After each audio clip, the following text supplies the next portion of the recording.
Hello everybody, क्या आप भी दांतों की सफाई करवाने से डरते हैं? If yes, then this video is surely for you. Welcome back to my channel. I am doctor Priyanka Heer and today will be talking about the myths of dentistry, the myths of scaling and polishing. मतलब कि scaling और polishing के क्या वहम है लोगों के दिमाग में. So if you want more videos like this then please guys मेरा चैनल सब्सक्राइब कीजिए और ऐसे please do watch full video if you are in this category कि दांतों की सफाई नहीं करवानी चाहिए. So let's get started. सबसे पहले जब पेशेंट आता है तो उसके बहुत सारे सवाल होते हैं. अगर उसको आप सफाई करवाने के लिए बोल देंगे तो वो बोलेंगे हम नहीं करवाएंगे जी, इससे दांत खराब हो जाते हैं, इससे दांतों में गैप आ जाता है, इससे दांत ढीले हो जाते हैं, दांतों में सेंसिटिविटी हो जाती है, दांतों में पेन होनी शुरू हो जाती है. So this all is very incorrect, very wrong. ठीक है, तो अब हम बात करेंगे कि दांत ढीले हो जाते हैं. पहले ये टॉपिक उठाएंगे. अब खुद सोचिए, अगर आपने कभी दांत निकलवाया होगा या किसी का निकलते हुए देखा होगा तो बहुत फोर्स लगती है एक दांत को निकालने में. बहुत फोर्स से आपको दांत निकालना पड़ता है. इसका मतलब कि दांत आपकी हड्डी में बहुत मजबूती से फर्मली पड़ा हुआ है. ठीक है, उसको बहुत अच्छे से होल्ड किया हुआ है आपकी हड्डी ने, एक आपके सॉकेट ने. तो एक छोटा इंस्ट्रूमेंट आपके दांत को कैसे हिला सकता है? बिल्कुल नहीं. लेकिन हाँ, क्या होता है कि अगर आपकी ओरल कंडीशंस ठीक नहीं हैं, आपके दांतों की कंडीशन ठीक नहीं है, आपके मसूड़े काफ़ी नीचे आ चुके हैं, तो क्या होता है कि उन मसूड़ों की जगह पे बहुत सारा करेड़ा जम जाता है, बहुत सारा कैलकुलस जम जाता है, जिसके कारण क्या होता है कि उसकी सफाई करते वक्त वो अब आपका दांत एक्सपोज हो गया, वो मसूड़े नीचे ही हैं अभी, तो आपको लगता है कि वो दांत हिलता है. एंड येस, कई बार वो दांत हिल जाता है. लेकिन अगर आप अपने दांतों की प्रॉपर हाइजीन मेंटेन रखेंगे, प्रॉपर माउथ वॉश यूज़ करेंगे, तो वो मसूड़े वापस अपनी जगह पर आ जाते हैं और आपके दांत को प्रॉपरली वैसे ही होल्ड करके रखते हैं. तो ये आपके दांत को हिलाता नहीं है, आपके दांत को ख़राब नहीं करता है. उल्टा द फैक्ट इज़ ये आपके दांतों को और अच्छा मजबूत बनाता है और उसकी अच्छे से होल्डिंग कैपेसिटी बढ़ाता है. The next one is sensitivity. So sensitivity में क्या होता है कि suppose I want to give you an example right now. आपके कोई चोट लगी है, आपने उस पर बैंडेज की है, काफ़ी दिनों तक वो बैंडेज की रखी है एंड आफ्टर टाइम आपने वो बैंडेज उतारा. अब आपको उस जो लगी चोट पर कुछ सेंसेशन फील होंगी जब आपने बैंडेज उतारा, क्योंकि पहले वो बैंडेज, वो आपका एरिया कवर्ड था बैंडेज के साथ और अब वो बैंडेज आपने उतार दिया है. अब होगा क्या, आपको उस जगह पर सेंसेशंस आने शुरू हो जाएंगी, आपको वहाँ पे हवा लगेगी.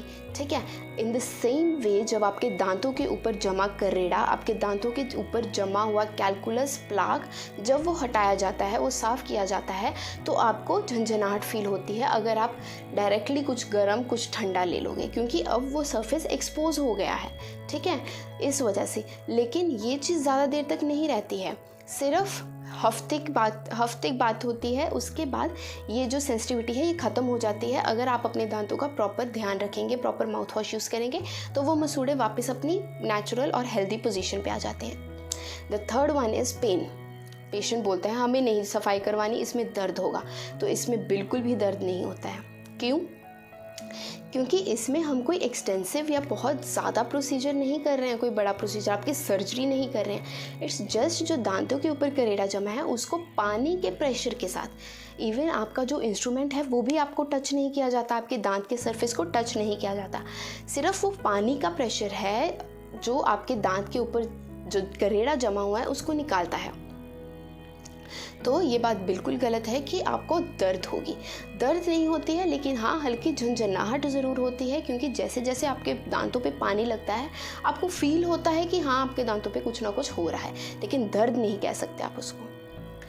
द नेक्स्ट वन इज़ दांतों में गैप आ जाना. अब क्या होता है, देखिए दांतों के कभी कभी बीच में, दो दांत हैं उनके बीच में जो करेड़ा जमा है, उनके बीच में जो कैलकुलस जमा हुआ है, उन पर इतना ध्यान नहीं जाता. ठीक है, पहले हमें लगता है कि ठीक है, हमारा उतना ध्यान नहीं जाता, लेकिन जब दांतों की सफाई होती है तो वो जो करेड़ा जमा है वो निकल जाता है, तो आपको लगता है कि वहाँ पे जगह बन गई है. ठीक है, तो इसमें भी वही सेम प्रोसीजर है, वो जगह बनी नहीं होती, वो जो आपका करेड़ा है वो जो फंसा हुआ था वहाँ पे, वो जमा हुआ था, वो निकाला जाता है, उसमें और कोई प्रॉब्लम नहीं है. ठीक है, वो निकाला गया, वहाँ पे थोड़ी जगह बनी, लेकिन वो जगह वापस भर जाती है, वो रीगेन हो जाती है जब आपके मसूड़े वापस अपनी जगह पर आ जाते हैं। Now here's the question for you guys, आपके और कौन से मिथ्स हैं डेंटिस्ट्री के बारे में कि आप जैसे कि एक एग्जांपल देती हूँ कि कई लोग बोलते हैं दांत नहीं निकलवाना, हमारे सर पे, हमारे दिमाग में, हमारी आंखों पे फ़र्क पड़ेगा। एक ही एग्जांपल है, बाकी एग्जांपल्स आप मुझे दीजिए कि आपको कौन कौन से और वहम हैं, ताकि हम उसके बारे में भी डिस्कशन कर सकें। So the next one is patient will say मेरा दांत पतला हो जाएगा। पतला इज़ वेरी कॉमन वर्ड, या मेरा दांत वीक हो जाएगा।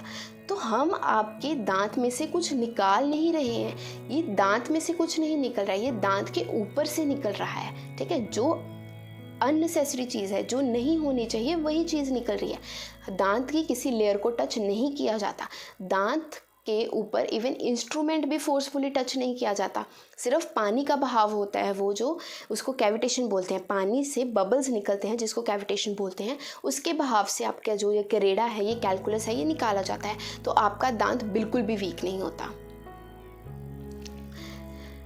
So the next myth is कि हमारे दांतों में से खून निकलेगा, क्या बहुत ज़्यादा ब्लीडिंग होगी? पेशेंट्स ऐसे आपको पूछते हैं। तो ब्लीडिंग, अगर आप एक हेल्दी इंडिविजुअल हो, राइट, आप नॉर्मल विजिट करते हो डेंटिस्ट के पास एंड आपकी हाइजीन अच्छी है, तो आपके बिल्कुल भी ब्लीडिंग नहीं होगी, ठीक है। लेकिन कईयों की ब्लीडिंग होती है, नो डाउट, कईयों के ज़्यादा भी होती है, लेकिन वो सफाई के साथ उसका कुछ लेने देना, सफाई के साथ उसका लेना देना कुछ नहीं है। क्यों? क्योंकि वो तो आपके जो दांत के ऊपर करेड़ा जमा है उसको ही निकालते हैं, लेकिन कई बार आपका जो करेड़ा है वो अंदर मसूड़ों के अंदर तक चला जाता है और मसूड़ों की इन्फेक्शन करता है। जब हम वो जो मसूड़ों के अंदर करेड़ा फंसा हुआ है उसको निकालने की कोशिश करते हैं, आपके गम्स में इन्फेक्शन होती है, उस टाइम वो इन्फेक्शन के कारण आपको ब्लीडिंग होती है या हो सकती है। सो उसमें घबराने की कोई बात नहीं है। वो ब्लीडिंग जैसे ही प्रोसीजर ख़त्म होता है या जैसे ही हम वहाँ से इंस्ट्रूमेंट निकालते हैं, थोड़ा पानी का बहाव आता है, तो वो ब्लीडिंग साथ ही में रुक जाती है। Okay, so the fact is कि सफाई करवाना आपके दांतों को कमज़ोर नहीं बनाती है, आपके दांतों को वीक नहीं करती है, इवन मोर स्ट्रॉन्गर करती है। आपका दांत स्ट्रॉन्ग बनता है सफाई करवाने से, आपके दांत की जो उम्र है, जो लॉन्गिविटी है, वो बढ़ती है। क्योंकि जैसे आपके एक दांत में कीड़ा लगता है तो वो बाकियों को भी कीड़ा लगा देता है। इन द सेम वे अगर आपके एक जगह पर एक या दो दांतों पर करेड़ा जम गया है तो वो स्लोली बाकी दांतों को भी ख़राब करना शुरू कर देता है, जिसके कारण आपको सिर्फ ये ही नहीं, बहुत सारी और प्रॉब्लम्स भी हो सकती हैं हेल्थ रिलेटेड। सो आपको सफाई करवानी चाहिए, 6 महीने साल में 1-2 बार आपको सफाई करवानी ही चाहिए, ठीक है, to maintain the longevity of your tooth and to maintain proper oral hygiene. So this was all about today and this was a small chunk of the video myths of dentistry की। हमने एक topic की बात की है, लेकिन in my next video I be talking about the more myths about dentistry, और क्या क्या वहम है, और आप मुझे कमेंट सेक्शन में बताएंगे कि आपको और वहम कौन कौन से हैं, सो दैट हम सबको कवर कर सकें बहुत अच्छे से और ज़्यादा अवेयरनेस प्रोड्यूस कर सकें। So thank you very much, this was all about today. Please do subscribe my channel. Thank you very much.